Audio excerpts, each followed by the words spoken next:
All right, so let's go around and introduce ourselves and we talk about the panel. Let's just starting from me counterclockwise. Travis, who are you? Who are you? Hi, my name is Travis Legge. I'm a game developer, writer, self-publisher, and I run a lot of actual plays on Twitch, do the programming coordination for the Onyx Path Twitch channel. That's me in a nutshell. Doug? Hi, I'm Doug Levandowski. I'm a freelance game designer and RPG designer, an occasional self-publisher, and this is my cat. Yes. Thanks, Dewey.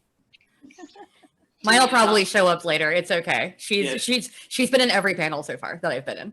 So my cats haven't figured out that it's like not the first 3 months of quarantine anymore, and like people aren't amused by it as much. Like before, it was like, oh, they're people too. But now it's like, get your cat off the screen. I teach high school English, so I've noticed the change from the end of last year to the beginning of this one. Anyway,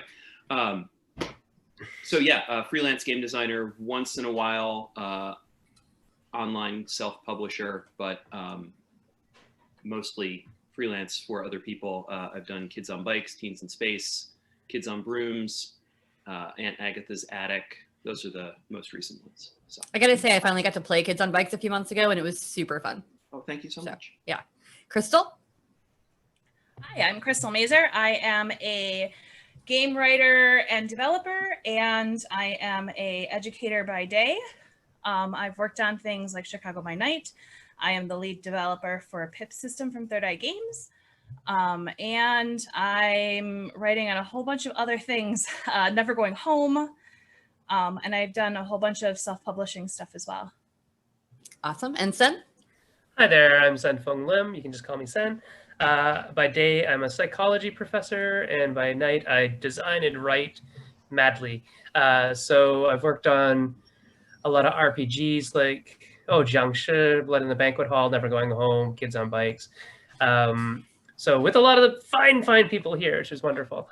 And then I'm actually more known for work in board gaming. So I work a lot in board games, specifically with a lot of IP stuff. So I've worked on Batman and Dragon Ball and Scooby-Doo and stuff like that. So fun stuff. Super cool. I'm moderating this panel. My name's Dixie Cochran. I am an in-house developer at Onyx Path Publishing. I'm also their lead editor. I've also freelanced for a few other companies, mostly in the tabletop space, not really in the board game space. But I've worked a little bit with Fantasy Flight. I've worked a little bit with Darker Hue Studios. I've kind of stuck my fingers in pies here and there whenever I can, because I like editing. It's fun. So today's panel, like I said, is about safety tools in gaming. Crystal, just so you know, to keep it distinct from the later on consent in gaming panel, we are going to talk more about the tools themselves during this one. Actual like physical or even just, things like lines and veils and stuff like that to keep just to keep the panel slightly distinct. So let's go ahead and just start at what sort of safety tools do you all find yourselves using in games on a regular basis, and where do you find they come up? Anybody? So I could start. Go for it. I use the X card a lot, especially when I'm running games at conventions. I find that it is a very quick tool to explain, and one where there isn't a lot of question about it. It's you touch the X. If you don't want to touch the X, that's totally fine. That's up on you, And then I also just use fade to black, where if it's something where either I don't want to story tell or I know it's going to make someone uncomfortable, it happens off screen. For those who don't know, the X card is literally a physical, like it could be an index card or like a fancier version, just has an X on it. And if the action ever goes to a place that you're not comfortable at, like that, you just touch it. And like no questions asked, the subject will stop and change. That is a very, very, very important tool. Doug, what about you? Yeah, I love the X card. Have it on hand. And I use that a lot in conjunction with lines and veils as a sort of pre-game check-in. I've also recently really become a fan of anonymous forums prior to. I'm working on a game with Cleo Yunsu Davis, and that's something that they introduced me to. And I'm a big fan of it because it allows people to be completely honest and not have to feel like they have to tell any story along with it. It's just like, I'm not going to talk. We don't want spiders in the game without anybody saying, "Oh, spiders, that's done," right? And then the GM just presents it as, "Here's our list." Do you want to explain lines and veils real quick? Yeah, For absolutely. anyone that might not know who they are? Sure. So lines are sort of like preemptive X cards. It's saying this is something that's not going to exist in the world of our game. And so if I say, I'll use spiders as the example. So if I say X card for spiders, there won't be anything. We won't see a spider's web. There won't be a spider off camera. There won't be a spider on camera. Right. Whereas with veils, it's sort of like the fade to black that you described before, where there's what happens off camera. We drop a veil over it and we obscure it. And so we might see a spider web if we have a veil for spiders, but it would just be implied, never actually present. And so that's good for stuff that people want to acknowledge exists in the world of the game, but don't want to role play or see on camera. For me, stuff involving, kids on bikes, teens in space, kids on brooms involve a lot of younger characters. And so like crushes and kissing, and maybe as they get older, some sexuality stuff or sexual stuff going on. I'm great with that existing, but I don't ever want to be part of role playing that at a table. I'm the same when it comes to like I don't like flirting with people that aren't my boyfriend. It just feels weird, even if I'm playing a character. So I personally have never liked romance in games. I don't care if other players want to have romances. I don't care if other NPCs want to have romances, but I'm very much like, please don't flirt with my character. I will get very awkward. Right. Yeah, and that's what I think the sort of like preemptive checklist is good for. If it's going to be a game like Monster Hearts, for example, where there might be a lot of that, you can just say, here's what I'm comfortable with for my character, and then it sets the stage and the boundaries and the expectations. Yeah. Which is there a specific consent form you like to use? Do you use like Shauna Germain's, or do you just kind of have your own? I like to use one based on the game. So if something is going to come up, more likely to come up in the game, then I want to make sure that that's included on the form. The game that we're working on is about surviving the night in a haunted house. And so there are questions of possession or body horror or things like that, that we want to make sure people know might be paths that could happen, so that we can say, if you want to keep that out, but also leaving space for people to say, let me add in this other thing. Yeah, I whenever I do stuff with Gehenna Gaming, they always distribute a consent form to everybody, and there's lots of space to like type explanations. So I can type the like romance explanation where I'm like, for me, it's a red. I don't care if other people do it, but like, please don't do it to me.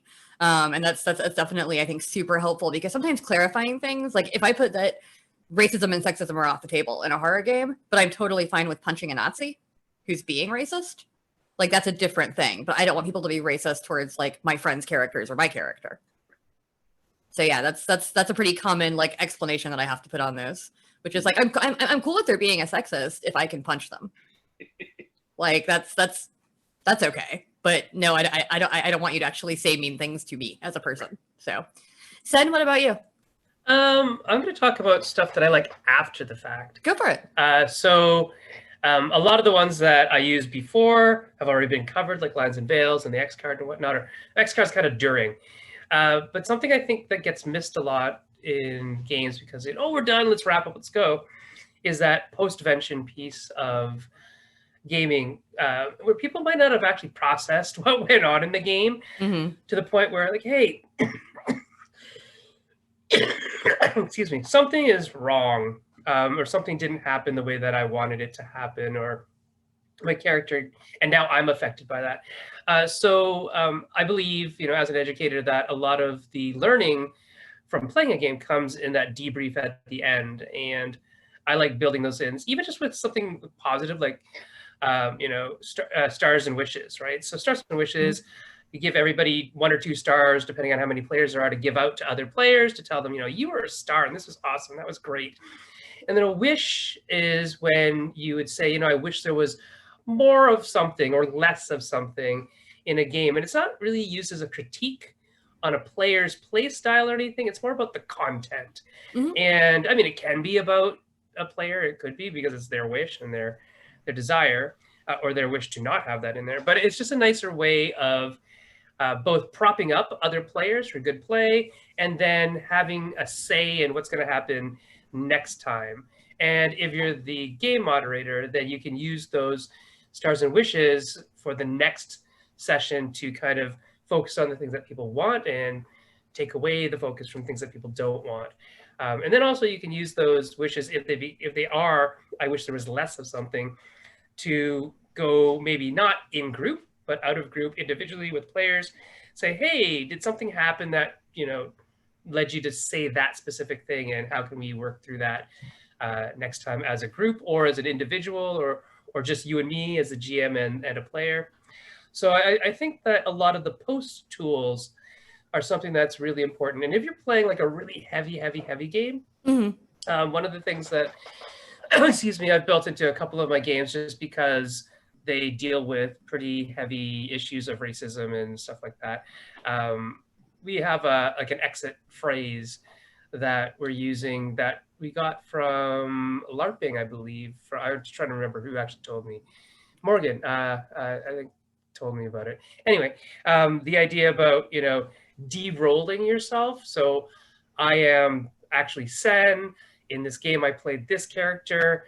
One thing that I'm going to take away from this table is this about the game, but everything else I'm going to leave at the table, right? So it's that separation so that the bleed is a little bit less likely to happen. It's just like a safety tool, right? For yourself to say, when I leave this table, I am not this character. I am this other person who is this in the real world.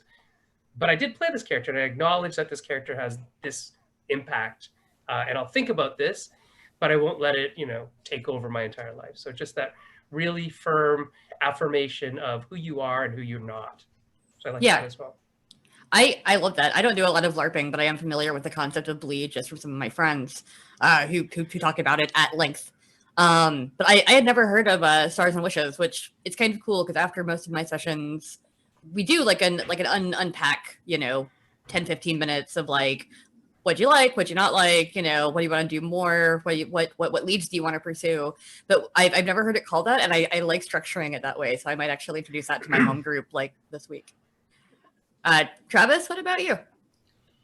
Well, a lot of the tools that have been mentioned already, I definitely use. I use the X card a lot. The debriefing, it's interesting. It's one of the things that I try to do is treat session 0 as a safety tool in and of itself. And even if I'm running like a convention game, run effectively a session 0, it's just very truncated because here's all your pre-gens and here's the system we're using, but still getting everybody on the same page about what kind of story we're going to be telling, what do you want to see, what don't you want to see, all those things. But then also, especially in the like the actual play space, I try to insert as many of those things as I can in as seamlessly as possible, right? So like with the debrief, when I run a live stream, everybody that's at the table introduces themselves at the end of the play, which sort of also doubles as they're as they're coming out of character, right? Because tell us who you are, what you do, and who you've been playing, and what they do, pronouns and your pertinent details, and that helps sort of. So there, I guess the point that I'm making with that is that you can insert these things in without having to call a whole ton of fanfare to it. You can make this just part of your process. It doesn't have to be a separate thing that you're stepping aside to do. It can just fall right in and be seamless. Yeah, I think honestly, the more you can just incorporate it into the game, the better it is, because then, like, I know that we've all been at conventions or seen the discourse online where people are really resistant to these tools, which is so weird to me because, like, everyone's got something, right? Like, everyone's got something they're not cool with. Doug, were you talking? I'm sorry, you're muted. Okay, I saw your mouth moving. Sorry. No, it was just sort of like a. Yeah. So, like, once again, I know the Gehenna Gaming folks make everyone that sits down at one of their tables fill one out, whether it's at a live show or on stream. And they have, of course, had several people just kind of be like, I don't need to do this. I don't care. And it's like, well, you're going to do it, though. If you're not going to do it, we don't want to game with you. But like, I think that the more you can incorporate it seamlessly, the less resistance you're likely to kind of encounter. So have y'all encountered that online? People that are like super resistant to safety tools? Of course, Chris, of course, everyone has. What are the reasons that you usually hear people not wanting to use them? I was going to dovetail off what you were saying before, and go for it. I can connect it back to your question at the end. So one of the things that Sen mentioned about using the wishes and stars as both the safety mechanic, but also, hey, get hyped for the next game, is I think the opening checklist is a good way to do that too, right? So if it's just about, we don't want to talk about this, we don't want to talk about this, we want to veil this, we don't want this, then it's going to feel more like this thing. Whereas if it's, do you want to lean into this or lean away from this? And so if it's body horror, you know, in games that Cleo and I have run, of the one we're working on, sometimes people say we don't want to go into that, and sometimes people say we want to go real deep into that. And then as the GM, you can say, okay, here's what people are excited to play about, and here's what people would like to avoid. And so it makes the safety tool not just a safety tool, but like a storytelling tool, that we're going to tell these kinds of stories, we're not going to tell these kinds of stories. And I think some of the resistance to safety tools comes from the idea that this is going to make your game less fun, right? But I want to tell a story where this thing happens. And the more people accept that that's not going to be the case, the better. I was running a game for an online convention a couple months ago, and sent out the preemptive, you know, checklist and everything for players for a game of Kids on Bikes, and was waiting for those to come back. And we were building the world in a chat, and I had this idea, okay, we're going to do a thing where like there are time traveling pirates and they've kidnapped this kid's dad because, you know, they said that their father was missing. And so he's going to be forced to be a pirate, and they're going to, like, that's going to be the adventure. They're going to try to get him free. It's like a nice little bite-sized thing. And one of the players said, I'm not willing to play a game with anything about people being forced to do work that they don't want to do. And I said, oh, so that means that that whole story idea I had, I can't do. And at first I was like, oh, that's a bummer. But as we were playing the game, it sort of became obvious that the dad left of his own free will and didn't want to come back. And so there's this really powerful moment at the end of the story where this kid finds her dad, and her dad says, but I'm really happy here, sweetie. And so I think using safety tools to not tell stories that you're expecting can be really, really great. And that the more people can understand it that way, the less resistance there will be. Definitely.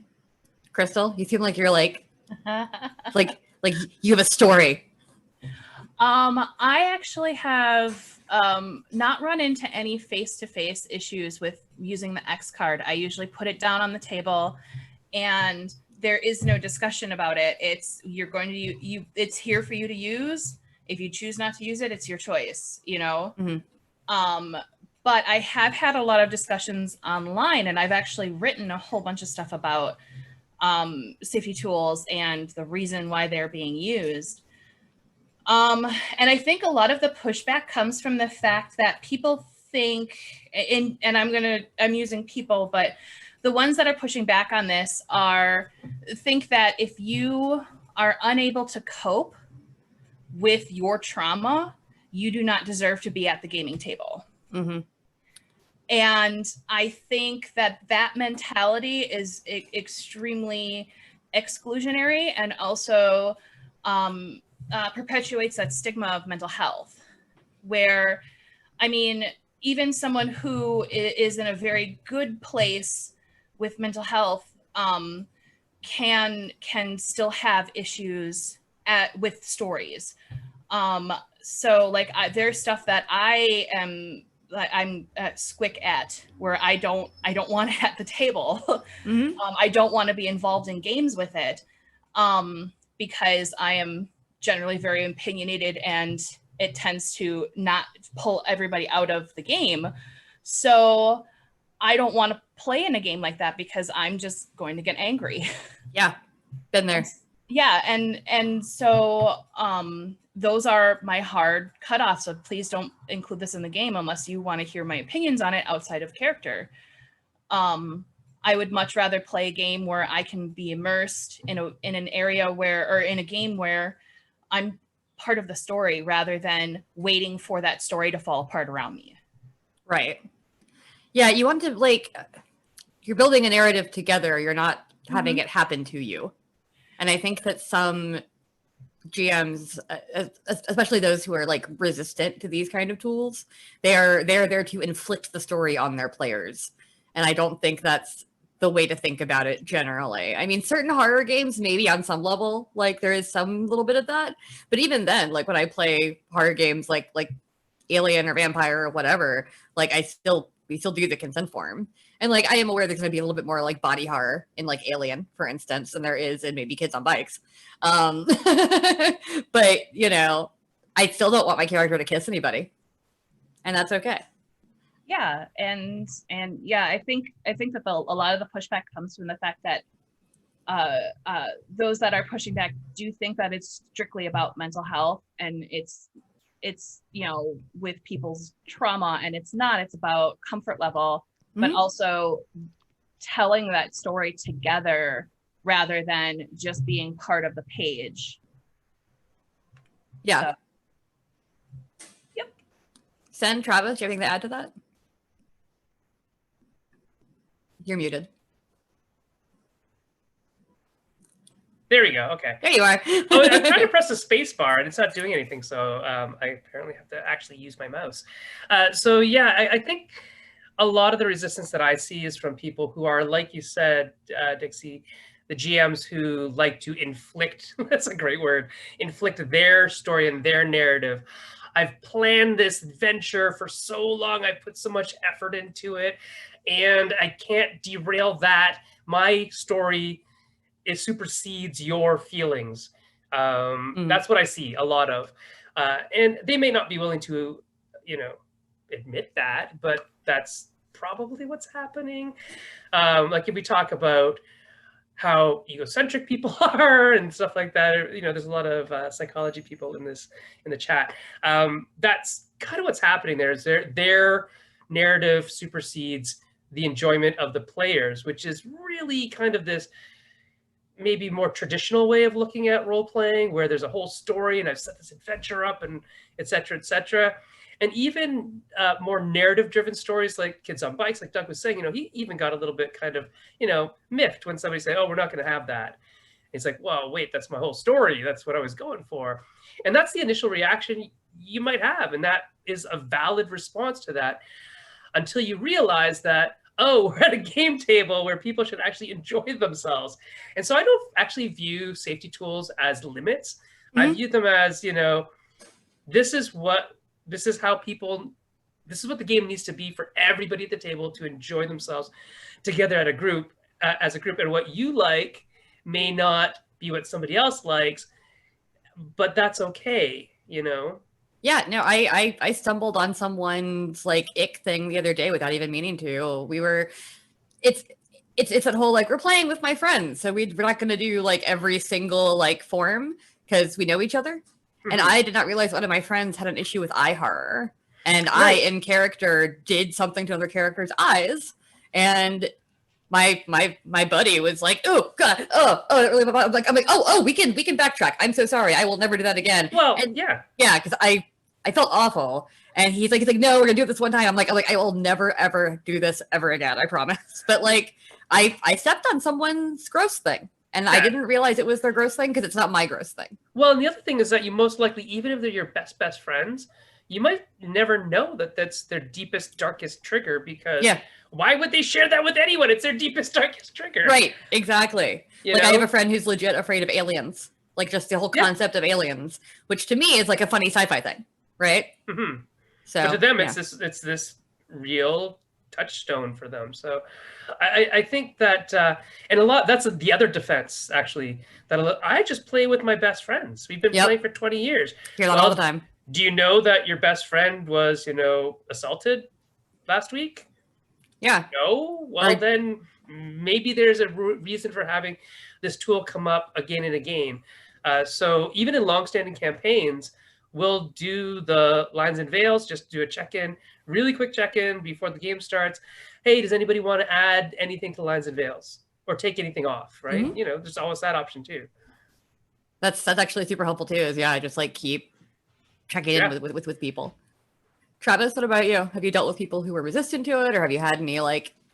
I've never dealt with anyone who was resistant to it, like in person. I think I maybe had one person ever roll their eyes during a introduction of an X card at a convention, right? Yeah. But beyond that, never in person. And I think, first of all, absolutely everything everyone has said so far is probably responsible for the lion's share of the resistance to it. The other resistances that I've seen online and discussions I've gotten into with people has been, I feel like it boils down a lot to the person, oftentimes, especially in like a D&D community or, you know, your more traditional fantasy gaming communities, the person who's running the game sees themselves as the artisan of that world, right? And you know, they're God here. Why are you telling God what to do? And it confuses them a little bit. And I don't even mean that necessarily in like a egotistical, jerkish way, though I'm sure some of them are. It's just it's the way that they're taught to engage with that world, right? Mm-hmm. And I think there's also the other component is, well, then we're going to wind up with a very vanilla, very boring sort of story. And what I think people don't realize, and the way I've always worked with safety tools, that it's never directly blown up in my face. The whole internet can see that now and then, you know, tweet it out later when I screw up, which I will. But no, Travis, you're canceled. We're canceling right now. But the point is that there's you're putting bumpers on, and so you have everything that's in between those bumpers to use in the story. And to my mind, that makes it a lot more freeing, because now, you know, you can go through and say, well, all these things were not brought up as flags, so this is all the places I can play. These are all the things. If I want to try to elicit a sense of you know, gore or revulsion from somebody, but eye horror is listed as one of their you know, lines, or one of, you know, a trigger, they specifically have called this thing out as the problem. So what can you do that's analogous to that, right? That elicits the similar response. If they only have a problem with eye horror, but they don't really have a problem with body horror, maybe you bring in some other sort of body horror, right? Mm-hmm. Totally. Which is also why it's important.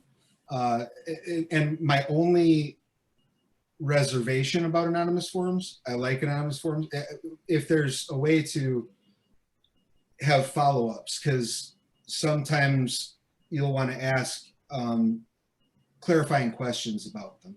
You know what I mean? Sometimes you want to say, like, because I have had things conveyed to me on a consent form before that I didn't understand and had to get clarification. Like, mm-hmm. Do you mean X, Y, and Z, or do you mean A, B, and C? And none of these processes are perfect. Especially if you're playing in like a horror space, mm-hmm. You're going to step on someone's squick at some point. That's going to happen. It's inevitable if you game enough with enough people. Mm-hmm. That's why tools like the X card are important to have, and that's why it's important to note those things.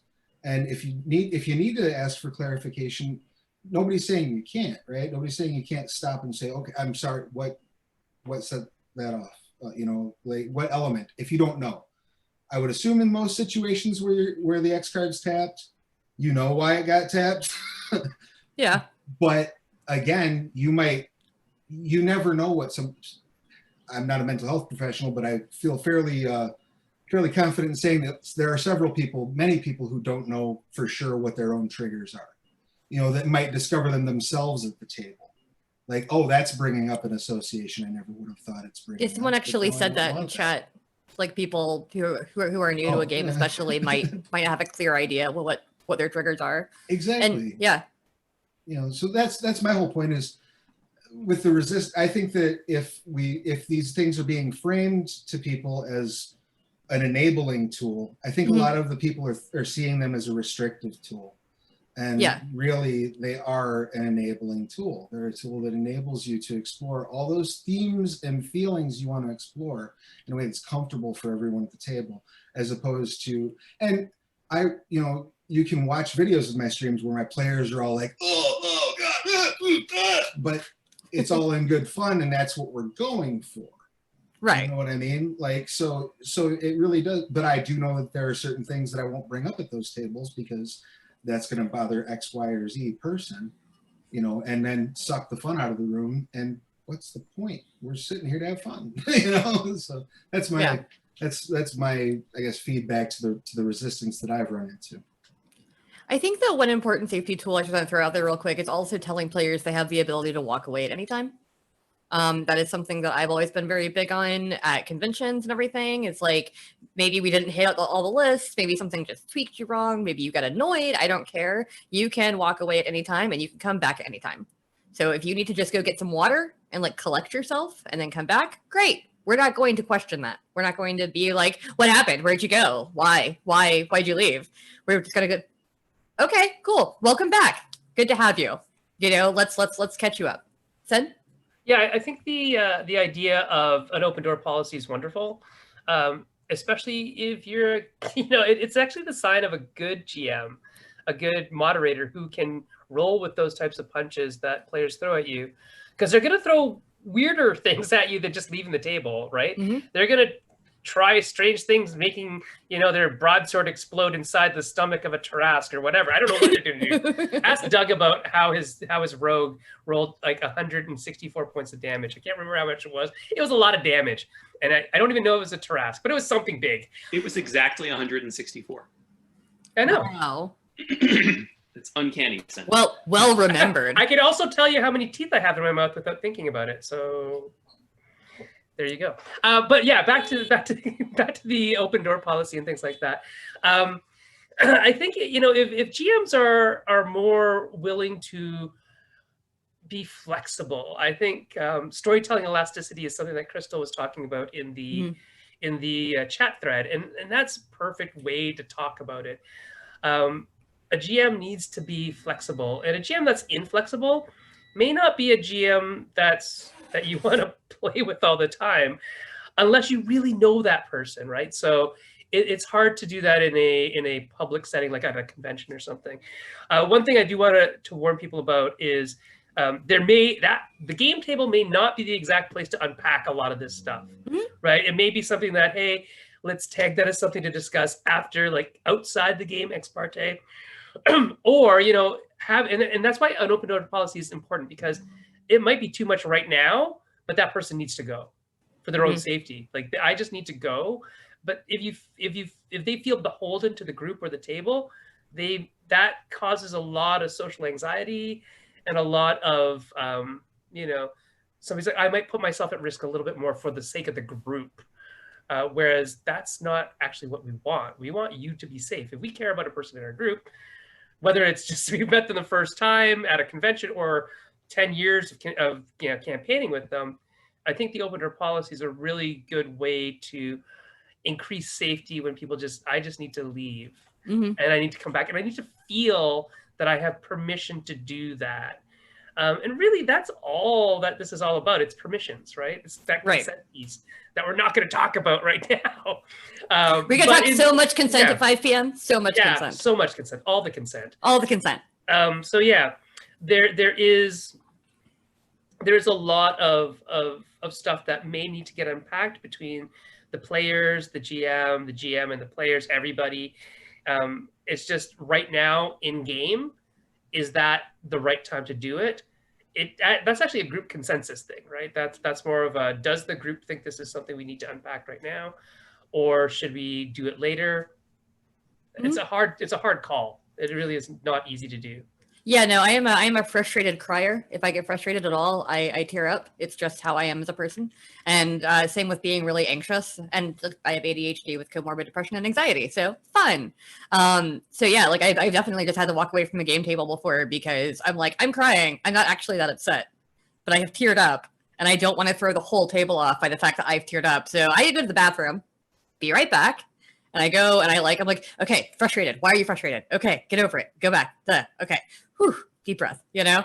And like sometimes that's all you need. And like me having permission to do that is really, really helpful because I don't want to feel like I'm gonna have to come back and explain myself, and then I'm gonna get more anxious having to explain that I got anxious, and then I'm gonna have to take a freaking Klonopin, and then it's just gonna be a whole day, you know, of like this has ruined my night now because now I'm, you know. And this is something you participate in to have fun. Right, exactly. And like, right? yeah, and sometimes I get anxious about things, and generally all it takes is for me to go and like take 3 deep breaths and not listen to it, or whatever. And that's fine. That's part of my mental health. But I can deal with it, but I don't need to explain it to everybody for 20 minutes. So yeah, having that permission of like, you can go, you can come back, no questions asked is so nice for me. It hasn't happened in a long time, but I've been in a couple of games, especially with strangers, where I get more anxious with strangers. So yeah. So we've got about 20 minutes left. So if anybody does have questions, you can start putting them in the chat. And past that, we can just keep talking. Doug, Crystal, you got anything to add on to all this? We're just chatting. Yeah. I'm sorry, Doug. Do you want to go first? Okay. All right. So I think one of the biggest things too is that as a GM, you are not a mental health professional. I mean, some GMs are, but that's not the time or the place. Some GMs are, but yeah, it's time, not time or place to unpack all of that stuff. So these tools are there to help you just stop, take a breath, and move on. Mm-hmm. Don't try to unpack things. Don't try to let somebody, you know, unload everything that's happening to them inside their head. Give them their space. Let them walk away. But yeah, it's not the time. This, you know, don't try to figure out what's going on or why things are going on. That's not your job. Mm-hmm. I think that's a really big thing to make sure that people understand with these tools. And like we said, sometimes the player doesn't even know. Like sometimes they just get struck by something and they're like, this is not okay. And I can't deal with it. And they might not have the words right then to explain why, and they shouldn't have to. Like I don't like teeth. Teeth are like teeth trauma is a thing that really bothers me. Please don't describe my character's teeth getting knocked out or anything like that. It's a pretty easy line. That's just a phobia. Like it is by definition an irrational fear.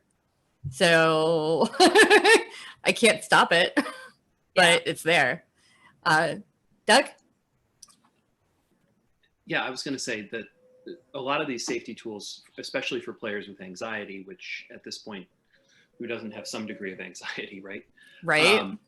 But I mean, especially for people with clinical anxiety, that release valve of knowing I can always use this safety tool if things get bad is, I think, such a powerful thing that I know for me in therapy, like knowing that I had release valves was so important. And so at the gaming table too, mm-hmm. just knowing I can get up and walk away. I don't have to worry, what if somebody starts talking about something that I can't listen to? I know I can just hold up the X card, mm-hmm. right? And so making sure that players are comfortable with them and have practiced them, I think, really lends to that sense of, yes, these can really work, and that decrease in anxiety. Yeah, and if you're playing on like stream or on Zoom right now, I have definitely, you know, had people just kind of like nope, done. Like it's pretty easy to do. Or you can have an X card on your table and hold it up, as Doug was doing. But if you don't have that, like you can make a little X, say nope, no more. Or you can walk away from your computer too. Let's see. Graham asked if anyone is doing research on the use of these safety tools. If it exists, he'd like to reference it. If it doesn't, can they quote you? Anyone here doing actual like research on these, or is there research that we can point them at? I actually don't feels know like of any. there is. I don't actually know of any clinical research. I mean, I know that there's lots of articles written about these things, which is a good start. But whether there's any like double-blind trials and things like that about player satisfaction, I actually don't know of any. But there's a good grant proposal if you are still in school. Go ahead and do that. I would love to read that research. I Yeah, think it'd be actually same. fascinating. Yeah, after the was it at UK Games Expo last year that there was the big kerfuffle with the very Yes. unsafe table? Yeah. It's all in caps, right? The very unsafe table. Yeah, the no good, horrible, very bad table. Like the very hungry caterpillar, except yeah, exactly. a table. Okay.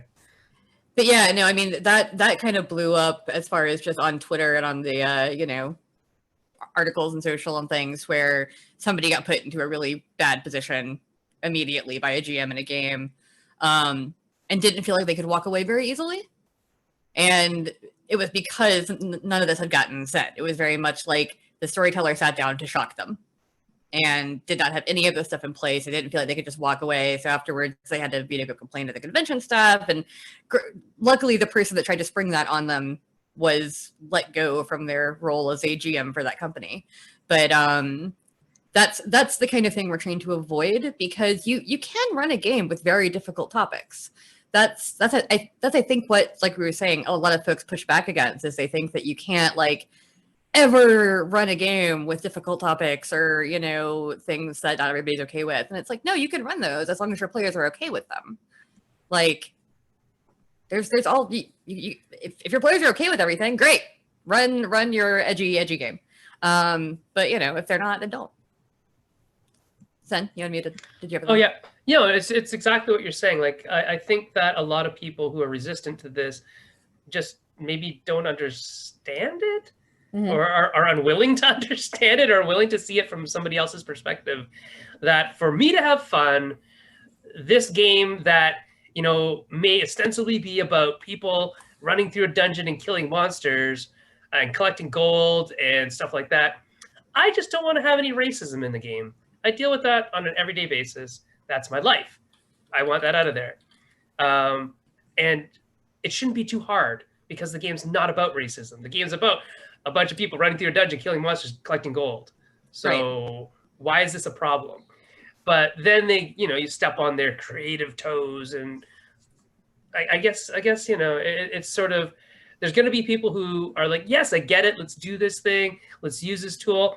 And you'll find actually that if you put it on the table, like Doug said, it's just that knowing that it's there makes more people who are maybe peripheral to the scene of tabletop gaming say, oh, I can do this now. Right? And isn't that what we want? Don't we want more gamers? Yeah. And we want this to be accessible to people. So it's not only a safety tool, it's actually an accessibility tool. Or I would prefer to call it an approachability tool. So the games themselves, the genre of tabletop gaming becomes that much more approachable to people who think, what do you mean I've got to act and I've got to talk, and do I have to sing if I'm a bard? And they have all these questions already. Yeah. Why do we have to give them more barriers? Like, oh, you're going to have to deal with, body horror that you don't like, and you're going to have to deal with racism that you don't like. And it's like, you don't have as opposed to that. racism that you do like, which I don't think anyone has. I don't think it's a thing. But no. But no, I completely agree with that. Like, it's a good tool for inclusivity, because it makes everybody feel like they can come to the table and have a good time, no matter what their background, etc. So we do have a couple of questions. From the Q&A, Jake says, are there safety tools that you've tried that haven't worked so well, or common mistakes you've seen people make when trying to implement safety tools? Yeah, so I mean, there have been weaponized safety tools. It's literally what happens, where some edgelord, like you're saying, Dixie, make the edgy game, will just X-card anything. Because that's what, well, I mean, operationally, that's what the tool says, right? If I touch this, we fast forward. So I've heard, I haven't been in a game, but I've heard about a game where some guy who's like just very much against the X card, if you're going to put it on, I'm going to use it, and I'm going to use it on everything. Right. So it's like, oh, there's cafe X card. Yeah. I guess we're not going to the cafe. Oh, you can see a butterfly X card. Nope. Yeah, exactly. Right. So, yeah. And because the X card is set up on a system of trust where It's like, okay, I trust that that is a thing. We're going to go just bypass it. We're not going to talk about it. It's a way for griefers to like totally ruin the game. So yeah, I've heard about it not working for some people. Mm-hmm. Anybody else? We can just make faces. That's fine too. I think because it's built on trust that any tool is going to get misused by somebody who is trying to game the system. And if you're running it at a convention and stuff like that, there's a different conversation that you'd have, and if you're not, or if you're running it for someone like a group of people over and over again. So, and that's a really, really hard thing to deal with because you want that safety tool there and you want people to use it if necessary. But if someone's using it to break the system, I mean, honestly, at that point, it just becomes I randomize the table and just go through, then if someone's going to try to do that to me, I'm going to game the system right back. We'll just randomize everything. Yeah, I mean, that's. I've also seen people try to grief folks with it, where it's like, hey, we're running Vampire the Masquerade, and they're like, I can't deal with vampires because I don't want to run your consent form, and it's like, then just you shouldn't play this game, man. Yeah. Earlier, y'all were mentioning the whole romance and Monster Hearts. Monster Hearts is not a game I play very often. Mostly one shots, and I almost always make my character canonically ace, just so I don't have to deal with the sex stuff. Which is fine. It's still fun, but I'm not going to play a Monster Hearts campaign because that game is not for me. Yeah. And it's totally fine if a game is not for you also. So the other question that we had was, how do you handle players who make comments if someone uses the X card and things shift suddenly? Have you ever had other players kind of question the use of someone's X card? Crystal, you made a great face for that one. I mean, I've never had this happen, but if they gave someone grief for using the X card, I would ask them to leave my table immediately. We're not having a conversation about no, we don't do that here. Yeah, I actually banned somebody, I banned a few people from our company Discord for being like, I'm going to run this game and it's going to be free of SJW bullshit. And I'm like, cool, bye. Because that to me means you're not going to respect people's pronouns, you're not going to respect people's X cards, you're not going to respect people's boundaries.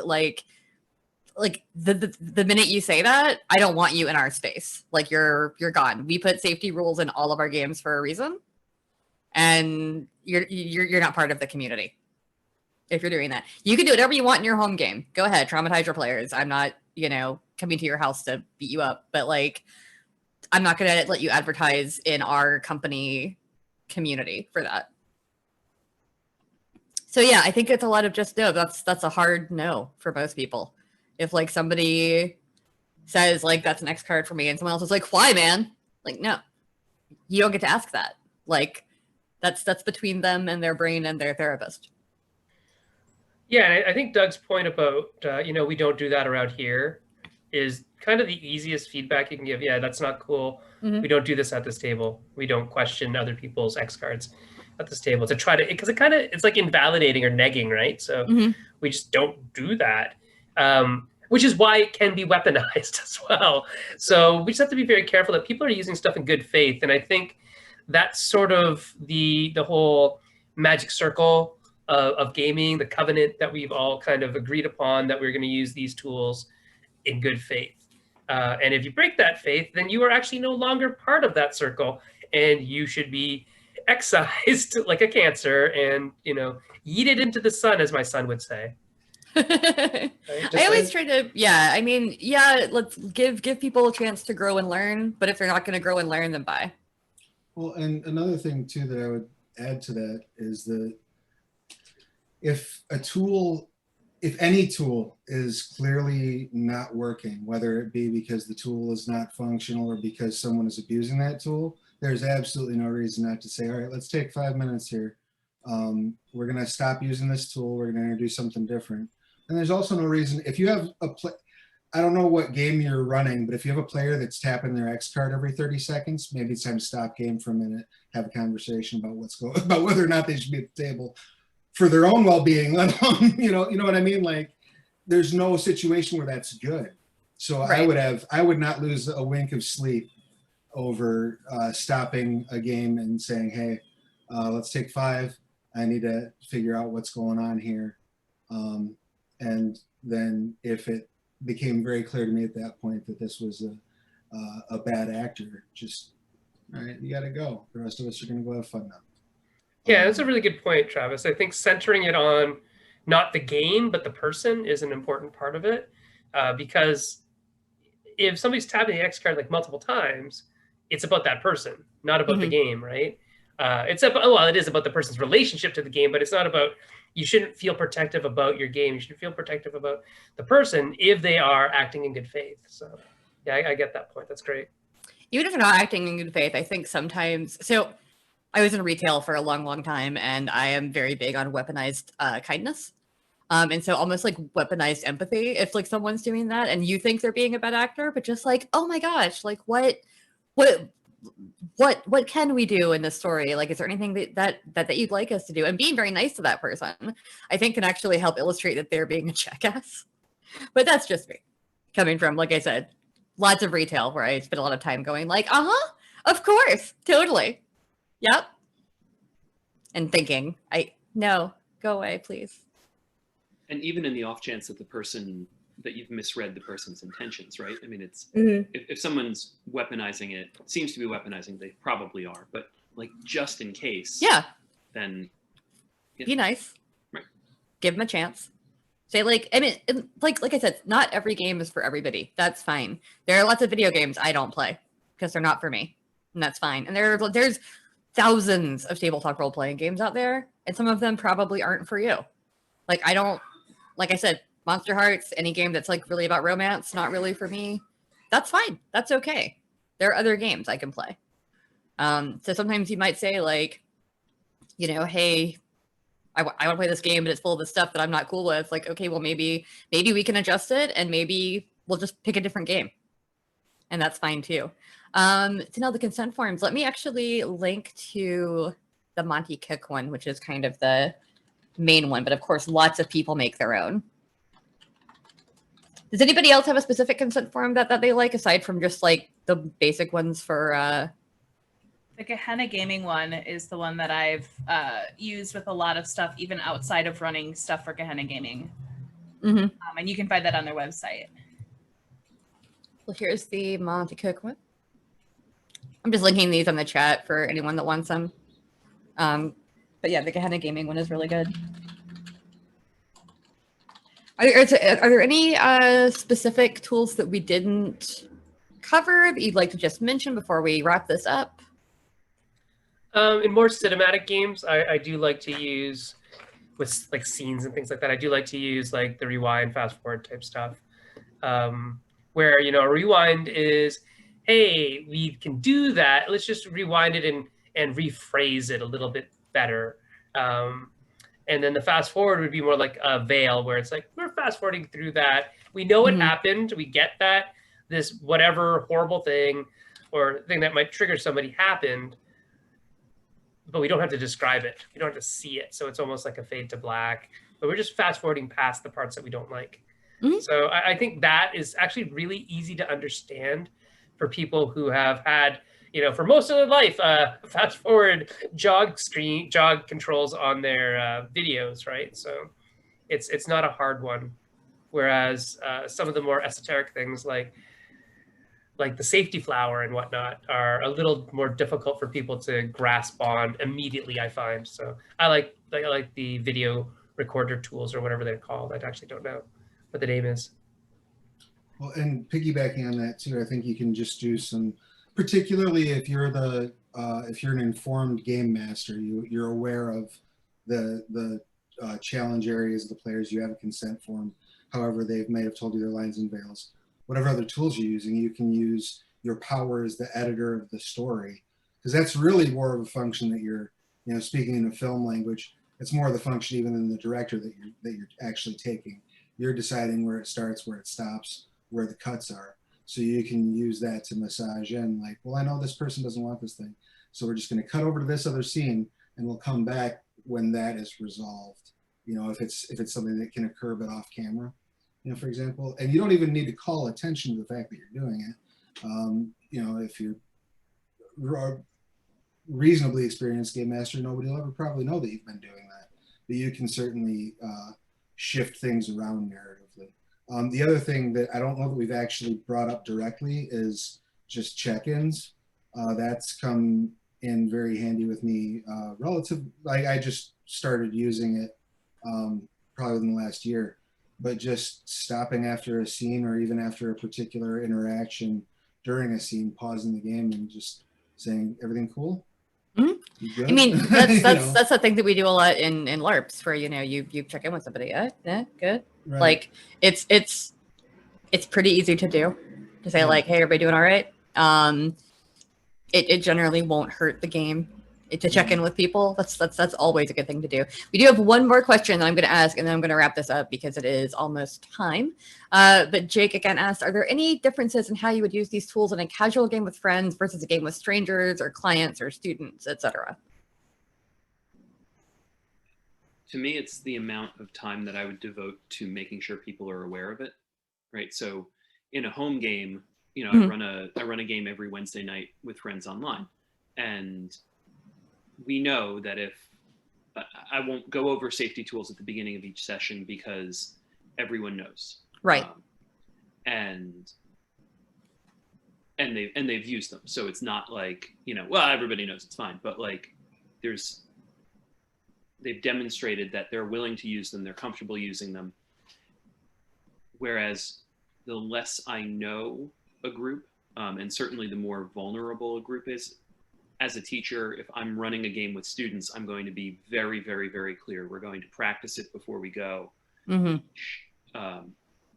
Probably they're going to have a list of them in front of them that they can refer back to. So I think the only difference for me is how much I reinforce it, and that would be based on how well I know them, how much time we have together, and how vulnerable I think the group is in relation, especially in relation to me, right? As a teacher, I'm in a position of power over them, and so if I'm telling a story with them, I want them to know that we're telling a story together, not your teacher is handing you this story that you get to make a few choices in. Anybody else, or we're all just kind of on the same level there? Yeah, I would say also, as an educator, if you are running games, having safety tools is definitely important. And practicing those before you actually run the game is also extremely important, because depending on the age group of the student, you're going to need to continually repeat that in order for them to be able to be comfortable using it. I think also keeping into the restrictions of like your school district policies too is extremely important with all of that stuff. So just because safety tools are in place doesn't mean that you can, you know, go buck wild with your students on stuff. So yeah, no, I am the little things you don't think about based on venue are often funny. For instance, my mug has a bad word on it, and so I've been holding it like this the whole time because I am used to doing rated like 18+ streams where we are cursing a lot. And I'm like, oh, there might be young people watching, so I'm going to hold my mug like this all day because I grabbed the wrong mug. So yeah, that's just, you know, being aware of your audience. So yeah, like when I do a convention game, that's the first thing we do is like safety tools, and also that you can get up anytime, open door. Sen? Yeah, so exactly. Like if you're educators, and especially if you are a therapist, then you need to kind of reiterate that these safety tools exist. So in like a therapy session, if I was to use a game as a therapeutic tool or modality, I'd be writing out like almost like a lesson plan where, you know, we have the introduction to the thing. So if you're an educator and you know like BOPs or whatever, when you're bridging in. It's like, remember those tools we used last week? Here's how we're going to use them this week, or we're going to still have them available for you on the table. Do you remember what they do? And then we start with the therapy session. The other thing to do that's really important is model the use, especially if you're, teaching kids. Right. Is how to do this without there's no fuss, no muss, right? Often when I'm gaming with a public group, I'll be the first one as a GM and say, here, and these are my lines and these are my veils. Or I'll be the first one to X card something that I did purposely because I want to X card it, right? So I'll say, oh no, wait. I said we weren't going to talk about that. Let's get that out of there and X card it myself. Because sometimes in a physical space, reaching out for the X card is actually really difficult for people, right? So when I do stuff in a group setting or a class setting, because I'm at the front of a class and the students are facing me in rows, I actually I don't have any, but I'll show you what I mean. Like response cards. So they're just cards of different colors that allow them to tell me answers to questions as I poll the whole class. And so I say to the students, because I give them a set of cards every day that they come to the class, you can hold it up of your head if you're really confident, but if you don't want anybody else to know your answer, just hold it in front of your chest, because the people beside you and behind you can't see you. I can see you, and I'm really the only one that's important. I'm not going to call you out because you're wrong. I just want to know what the whole class thinks about this as a group, right? So you can use tools in a very, anonymous way that helps people be more willing to give that feedback to you, because that's all it really is. This is just feedback that, hey, the game's not going the way I like, or I'm not okay with it going this way, right? And that's all this is really about. I'm not happy. Don't we want the people we're playing with to be happy, right? Yeah.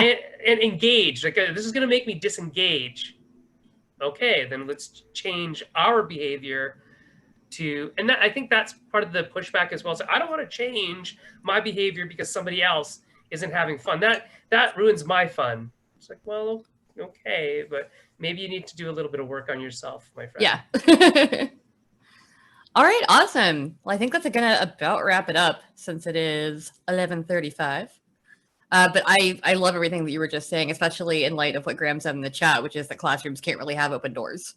Like, your students are stuck with you. So if you're doing something in a classroom setting, it's very, very different from doing it at a table at a convention where you can just, get out of here. If anybody has any last things to say or want to see where people can find you if they want to ask questions, I know a lot of us are in the Discord, so we'll still be around if people have further questions. But one thing about the open door in the classroom is the door is open from the table. They can walk away from the game at any point they want, even if they can't leave the room, or if it's more complicated for them to leave the room.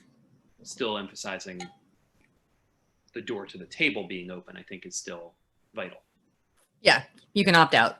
Right, exactly. Cool. So let's do a little bit of Travis. Where people find you, follow you if they want to talk to you more about these things. I am at Travis Legge everywhere on the internet, like it's spelled down here, 2 G's and an E. And I also periodically can be found on the Onyx Path Twitch channel, which is twitch.tv/the Onyx Path. Awesome. Doug? I am on Twitter at Levzilla, Levzilla. It's the best place to find me. Awesome. Crystal? You can find me at thegeekypanda.com or at all social media for @BodyAndSoul152. Or you can find me on Darker Days Radio, or Gehenna Gaming Discords, or social media. Yeah, we're all over the place. Yeah. You're muted. It's okay. Normally I don't mute at all, so it's just the habit.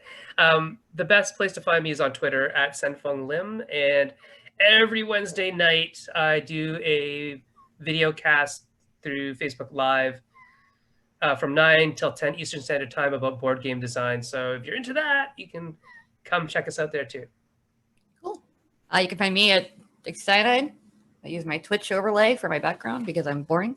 You can find me also all over various Discords. And like I said, if people have further questions for our panelists, I think we're all in the Discord for Save Against Fear. So feel free to ping folks. We can talk a little bit longer if we're around, or we'll answer you as soon as we can. So yeah, cool. Thank you so much for attending. Thank you everybody on the panel. This was wonderful. A little clap like we would if we were in a real convention. Yeah, there we go. And have a wonderful day, everybody. I'll see you at 5.